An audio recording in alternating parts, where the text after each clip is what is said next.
Good morning dear students, welcome to the Assamese class. আজি তোমালোকক মই তোমালোকৰ অনুৰোধত ছাত্ৰ জীৱন আৰু সমাজ সেৱাটো আকৌ এবাৰ পঢ়ি দিম আৰু লেসনটোলৈ যোৱাৰ আগতে লেখকগৰাকীৰ বিষয়ে আমি কিছু জানি লওঁ আৰু আমাৰ ছাত্ৰ জীৱন আৰু সমাজ সেৱা পাঠটোৰ লেখক হৈছে ডিম্বেশ্বৰ নেওগ আৰু তেখেতৰ জন্ম হৈছিলে শিৱসাগৰৰ কমাৰদফিয়া গাঁৱত। তেওঁ স্কুলৰ শিক্ষা সমাপ্ত কৰি শিৱসাগৰৰ পৰা স্কুলৰ শিক্ষা সমাপ্ত কৰিলে আৰু গুৱাহাটী কটন কলেজৰ পৰা তেওঁ BSc পাছ কৰি চৰকাৰী স্কুলত শিক্ষকতা আৰম্ভ কৰিছিলে।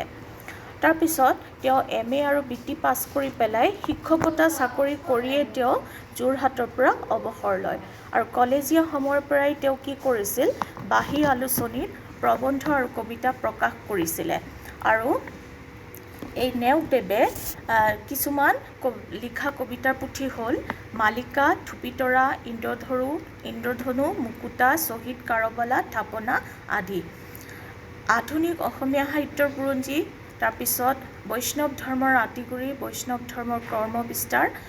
Growth of the Asamiya language আদিকে ধৰি কেইবাখনো সমালোচনাত্মক গ্ৰন্থও তেখেতে ৰচনা কৰিছিল। আবাহন আলোচনীত তেখেতৰ প্ৰবন্ধ এটা প্ৰকাশ পাইছিলে আৰু সেই প্ৰবন্ধৰ মাজেৰে আমাৰ এই পাঠটো সন্নিৱিষ্ট কৰি দিয়া হৈছে। প্ৰবন্ধটোৰ পৰা আমাৰ পাঠটো সন্নিৱিষ্ট কৰা হৈছে। আজিৰ এই পাঠটোৰ মূল বিষয়বস্তুটো হৈছে ছাত্ৰ জীৱন, শিক্ষা আহৰণৰ সময় আৰু এই শিক্ষা শব্দটো অতি বিস্তৃত অৰ্থত ব্যৱহাৰ হয়। ই কেৱল নিৰ্দিষ্ট সময়ৰ ভিতৰত পাঠ্যক্ৰম অধ্যয়ন কৰি পেলাই তাৰ পিছত পোৱা ডিগ্ৰীতে সমাপ্ত নহয়। এই শিক্ষা আমাৰ আজীৱন চলি থাকে আৰু জীৱন যুদ্ধত আগুৱাই গৈ থাকিবলৈ আমাৰ শিক্ষাই সহায় কৰে। সামাজিক জীৱনত আমি কিদৰে নিজকে খাপ খুৱাই আগবঢ়াই লৈ যাব পাৰোঁ সেই কথাবোৰে আমি আমাৰ শিক্ষাৰ পৰা লাভ কৰোঁ। এতিয়া আমাৰ এই পাঠটোত কৈছে যে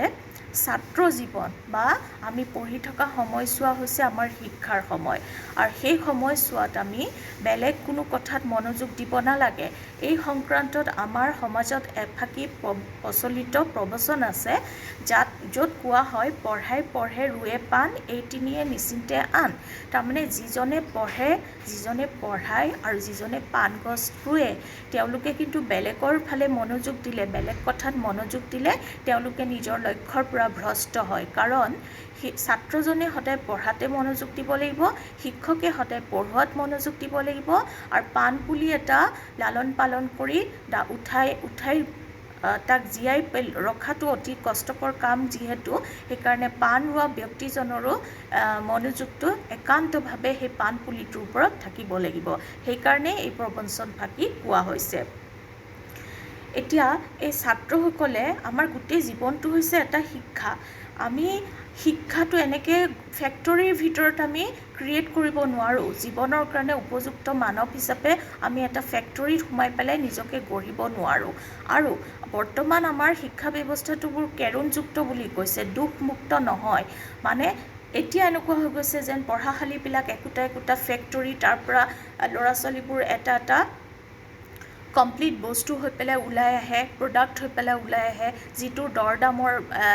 দৰদাম চলিব আৰু সেইমতে তেওঁলোকে বজাৰত স্বীকৃতি পাব। বৰ্তমান শিক্ষা ব্যৱস্থাটো এনেকুৱা হৈ পৰিছে। আমাৰ শিক্ষাটো কামৰ শিক্ষা নহয়, আমি জীৱনত তাক এপ্লাই কৰি পেলাই আমাৰ জীৱনটো সুন্দৰ কৰিবলৈ নোৱাৰোঁ। কিন্তু এতিয়া আমি এই দুখমুক্ত শিক্ষাৰ মাজেদিয়ে নিজকে আগবঢ়াই লৈ যাব লাগিব, দুখযুক্ত শিক্ষাৰ মাজেদি নিজকে আগবঢ়াই লৈ যাব লাগিব। যিহেতু আমি পটককৈ শিক্ষা পাঠ্যক্ৰম বা শিক্ষা ব্যৱস্থাটো সলনি কৰিব নোৱাৰোঁ। এতিয়া ছাত্ৰবিলাকৰ প্ৰধান কৰ্তব্য হৈছে পঢ়া শুনা কৰা। তেওঁলোকে যদি তাৰ পৰা আঁতৰি পেলাই বেলেগ কথাত মনোযোগ দিয়ে, ৰাজনীতিত সোমাই পৰে বা বেলেগ কি হ'বলৈ যায়, তেতিয়াহ'লে কিন্তু তেওঁলোকৰ লক্ষ্য ভ্ৰষ্ট হ'ব। বৰ্তমান কি হৈছে, কাৰ্যকৰী শিক্ষা বুলি যে কোৱা হয়, যিটো হাতে কামে কৰা শিক্ষা, সেই বস্তুটো যেতিয়ালৈকে নিজে নকৰে তেতিয়ালৈকে কিন্তু অনুভৱ কৰিব নোৱাৰে। আমাৰ এই কাৰ্যকৰী শিক্ষাৰ ক্ষেত্ৰখন গাঁৱত আছে বুলি কৈছে। গাঁৱলৈ গৈ পেলাই আজি যদি আমাৰ ছাত্ৰসকলে কঠীয়া মাটিত কেনেকৈ ৰুৱে বা সেই গাঁওখনৰ মানুহবিলাকক কিছু শিক্ষিত কৰি তোলে নিজৰ পঢ়া শুনাৰ দ্বাৰা তেওঁলোককো যদি আগবাঢ়ি যোৱাত সহায় কৰে আৰু গাঁৱৰ আৰু টাউনৰ মাজত যিখিনি ডিফাৰেঞ্চ আছে সেই ডিফাৰেঞ্চখিনি দূৰ কৰিবলৈ তেওঁলোকে চেষ্টা কৰে তেতিয়াহে সেইটোহে আচল শিক্ষা বুলি কৈছে নিজৰ শিক্ষাৰ দ্বাৰা আনকো শিক্ষিত কৰি তোলা গতিকে শিক্ষাৰ্থীসকলে এই কাৰ্যক্ষেত্ৰখন গাঁৱত বিচাৰি পাব বুলি কোৱা হৈছে এতিয়া গাঁৱৰ উন্নতি কৰা মানে দেশখনৰ উন্নতি কৰা কাৰণ চহৰ হৈছে খন্তেকতে সৃষ্টি হোৱা একোখন ঠাই য'ত কৃত্ৰিমতা থাকে গাঁও হৈছে আচল জেগা অৰিজিনেল য'ৰ পৰা আমি সকলো ওলাই আহিছোঁ গাঁৱতে আচল জীৱনটো মানুহৰ থাকে গতিকে আমাৰ দেশৰ সেৱা কৰা মানে আচলতে আমি গাঁওবিলাকৰ উন্নতি কৰাটোতহে বেছি গুৰুত্ব দিব লাগিব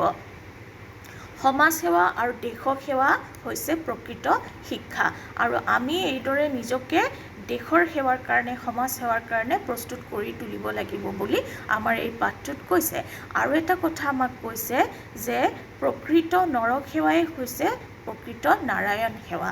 আমি সকলোৱে কি কৰোঁ আমাৰ জীৱনত নাৰায়ণক পূজা পাঠ কৰি পেলাই আমাৰ জীৱনটো সুন্দৰ হোৱাৰ কাৰণে আমি কামনা কৰোঁ কিন্তু আমি নিৰ্জীৱ পদাৰ্থ এটাক প্ৰাৰ্থনা কৰি পেলাই আমাৰ জীৱন সুন্দৰ হ'বলৈ আমি কামনা কৰোঁ অথচ আমি নাজানো সেইমতে আমাৰ জীৱনটো সুন্দৰ হ'ব নে নহয় তাৰ সলনি আমি যদি আমাৰ লগত সহবাস কৰা এই মানুহবিলাকৰে সহায় শুশ্ৰূষা সেৱা কৰি পেলাই আমি আগবাঢ়ি যাওঁ আনক সেৱা কৰোঁ সেইটোহে প্ৰকৃত নাৰায়ণ সেৱা বুলি এই পাঠটোত আমাক কৈছে গতিকে আজি আমি প্ৰথমতে শিকিলোঁ বৰ্তমান শিক্ষা ব্যৱস্থাটো হৈছে কেৰুণযুক্ত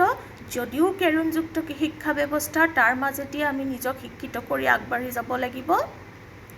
আৰু আমি ছাত্ৰৰ যি কৰ্তব্য সেই কৰ্তব্যৰ পৰা ফালৰি কাটি আহি পেলাই বেলেগ কথাত মনোযোগ দিব নালাগে কাৰণ আমাৰ যি গুৰু দায়িত্ব সমাজৰ প্ৰতি থকা সেই গুৰু দায়িত্ব আমি তেতিয়াহে পালন কৰিবলৈ সক্ষম হ'ম যেতিয়া আমি নিজকে তাৰ বাবে প্ৰস্তুত কৰি তুলিব পাৰিম এতিয়া ভীমৰ গদা দাঙিবলৈ হ'লে ভীমৰ শক্তি আগতে থাকিব লাগিব ভীমৰ দলে শক্তিশালী হ'ব লাগিব এইটো এটা ফকৰা যোজনা এই পাঠটো তোমালোকক দিয়া নাই মই তোমালোকক বুজাবৰ কাৰণে কৈছোঁ ভীমৰ সেই শক্তি আছিল কাৰণে ভীমে সেই প্ৰকাণ্ড গদা দাঙিব পাৰিছিল সমাজৰ যি দায়িত্ব সেইটোক আমি ভীমৰ গদাৰ নিচিনা গধুৰ দায়িত্ব বুলি ক'ব পাৰোঁ গতিকে আমি শিক্ষা ব্যৱস্থাৰে নিজকে পৰিণত কৰি নলওঁ যদি আৰু তাৰ আগতে যদি আমি সমাজৰ দায়িত্ব ল'বলৈ যাব বিচাৰোঁ তেতিয়াহ'লে কিন্তু আমি কেতিয়াও সেই গধুৰ দায়িত্ব পালন কৰিব নোৱাৰিম আমাৰ হাতত ভুল হোৱাৰ সম্ভাৱনা থাকিব গতিকে আমাক জীৱনৰ প্ৰত্যেকটো ক্ষেত্ৰৰ সমাজনীতি ৰাজনীতি অৰ্থনীতি সামাজিক নৈতিক সকলো ধৰণৰ শিক্ষা আহৰণ কৰি নিজক প্ৰস্তুত কৰি পেলাইহে দেশৰ সেৱাত ব্ৰতী হ'বলৈ আমাক এই পাঠটোত কৈছে তাৰোপৰি আমাক কৈছে যে গাঁও অঞ্চলত গৈ পেলাই আমি কাৰ্যকৰী শিক্ষাৰ ক্ষেত্ৰখনত নামিব পাৰোঁ আমি নিজে কেনেকৈ শিকিব পাৰোঁ হাতত কঠীয়া তুলি কঠীয়া ৰুই পেলাই নাঙলত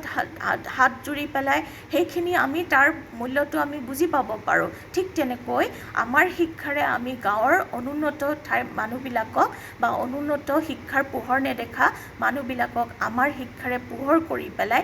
দেশৰ উন্নতিৰ ক্ষেত্ৰত আমি তেওঁলোকক আগবঢ়াই নিবলৈ চেষ্টা কৰিব পাৰোঁ এইটোৱে হৈছে পাঠটোৰ মূল কথা আৰু এই কথাখিনি আমি মনত ৰাখিব লাগিব থেংক ইউ